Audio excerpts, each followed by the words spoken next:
let us go with the fifth problem here. Right, let us check out here. A man do a work in 12 days, working 8 hours per day. If he does 6 hours per day, what would be the number of days taken by him? That is what we need to calculate here.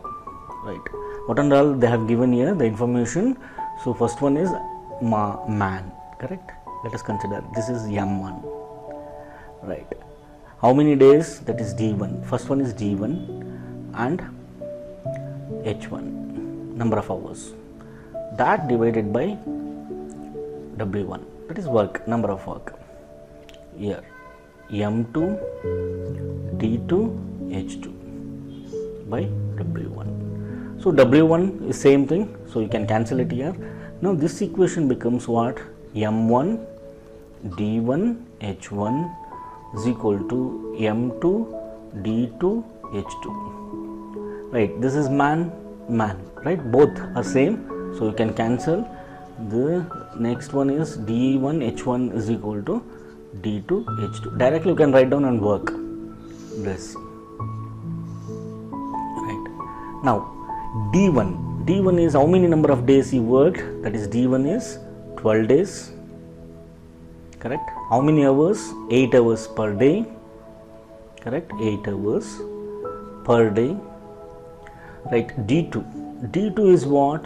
That is what we need to find out. D2 we need to find hour. So they have given that is 6 hours per day, 6 hours per day. Now just substitute the values here. That is going to be, see, this will become D1 H1 by D2. You are going to get the D2 here, it should come, H2 should come, because D2 is unknown, right? Here D2 is unknown. Now we need to find the number of days. If you reduce 2 hours per day, how many more number of days you need to work? So now let us check out. D1 is 12, right? H1 is 8, that divided by how many hours?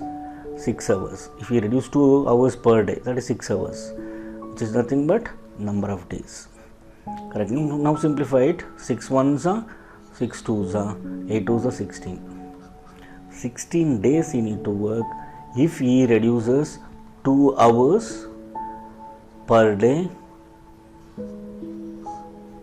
that is from 8 hours per day work to 6 hours.